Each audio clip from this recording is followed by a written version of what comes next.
Salam sejahtera semuanya kepada para penonton tanya jawab yang berbahagia. Semoga video ini bisa memberikan pengetahuan dan edukasi kepada para penonton, dan jangan lupa untuk like dan subscribe channel ini ya. Pada video ini ada 3 pertanyaan sekaligus dari Amir Risti, yaitu siapakah Yesus itu? Untuk apa Yesus hadir di dunia dan mati di kayu salib? Dan di manakah Yesus berada sekarang? Menurut saya pertanyaan dari saudara Amir Risti ini sudah biasa ditanyakan oleh orang lain, terutama dari kawan kita kaum muslim. Pertanyaan seperti ini timbul karena mereka menganggap bahwa Yesus itu sama dengan Nabi Isa di ajaran muslim, dan mereka mengatakan bahwa Yesus itu cuma seorang nabi, bukan Tuhan. Saya mau nanya ini, Mas. Siapakah Yesus itu, dan untuk apa Yesus hadir kemarin, kemudian meninggal di salib, kemudian sudah di manakah Yesus sekarang? Tolong jelaskan berdasarkan daripada pendekatan yang ada dalam kitab. Dalam kitab apa itu? Kitab Injil atau Taurat itu? Yang host punya itu. Kamu tahu nggak Tuhan Yesus itu dia mati dan bangkit, bukan mati lalu nggak bangkit lagi. Coba bilang, kenapa Tuhan Yesus itu mati dan bangkit? Coba bilang. Coba itu pertanyaannya. Pertanyaannya begini, kenapa Tuhan Yesus datang ke dunia dan dia mati dan bangkit? Coba begitu pertanyaannya. Nah, siapakah Yesus itu ya? Siapakah Yesus itu, dan untuk apa Yesus hadir di muka bumi ini kemarin, kemudian meninggal di salib, kemudian sudah di mana? Meninggal, mati dan bangkit. Jangan hanya meninggal saja, meninggal dan bangkit. Pokoknya meninggal dunia lah gitu. Iya, bilang meninggal dan bangkit, coba bilang. Tolong dijelaskan. Enggak, coba bilang meninggal dan bangkit, coba bilang. Coba bilang meninggal dan bangkit. Enggak, tugas saya kan bertanya, yang menjawab berdasarkan daripada pendekatan Alkitab. Iya, kalau pendekatan Alkitab dia meninggal dan bangkit.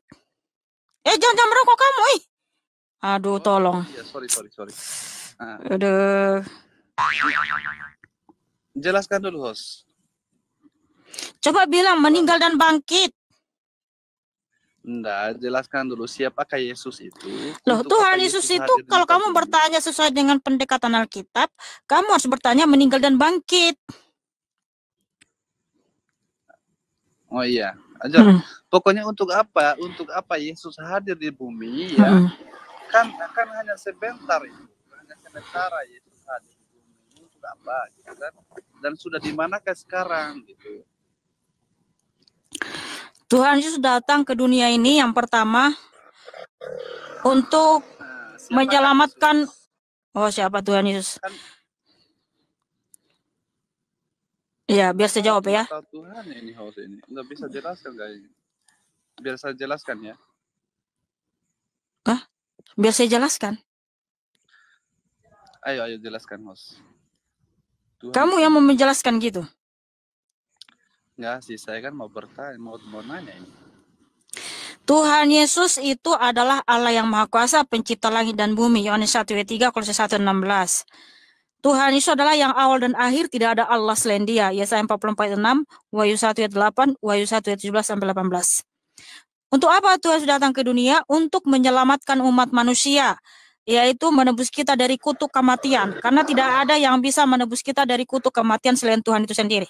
Yang kedua, tujuannya datang ke dunia adalah untuk memberikan kita teladan, bahwa kita harus mengikuti teladan Tuhan Yesus. Sebab Tuhan adalah teladan yang sempurna, yaitu 1 Petrus 2:21. Ya, terima kasih, Tuhan mengasihimu. Satu lagi. Sekarang Tuhan Yesus ada di mana kamu bilang? Tuhan Yesus mati dan bangkit pada hari yang ketiga, menampakkan diri kepada rasul-rasulnya selama 40 hari, dan kemudian dia naik ke surga yang tertulis di Kisah Para Rasul 1. Lalu yang melihatnya itu 500 pasang mata ya. Di mana?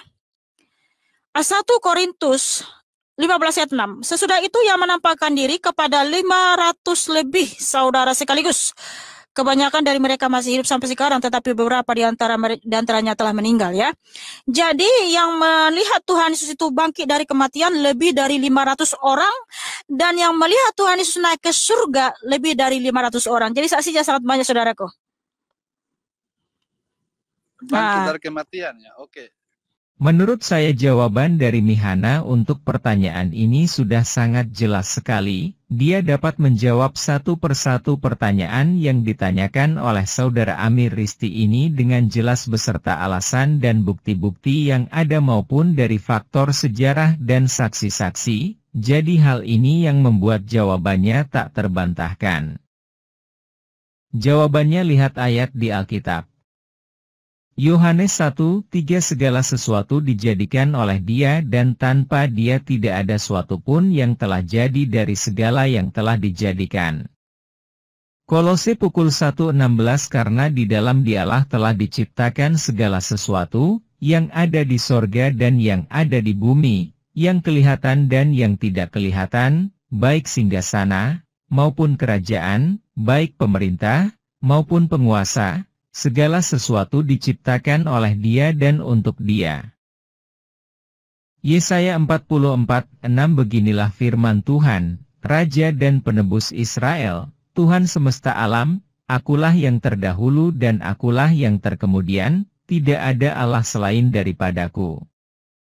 Wahyu 1:8, Aku adalah Alfa dan Omega, firman Tuhan Allah, yang ada dan yang sudah ada dan yang akan datang, yang Maha Kuasa. Wahyu pukul 1:17 ketika aku melihat Dia, tersungkurlah aku di depan kakinya sama seperti orang yang mati, tetapi Ia meletakkan tangan kanannya di atasku, lalu berkata, jangan takut. Aku adalah yang awal dan yang akhir. Wahyu pukul 1:18 dan yang hidup. Aku telah mati, namun lihatlah, aku hidup sampai selama-lamanya dan aku memegang segala kunci maut dan kerajaan maut.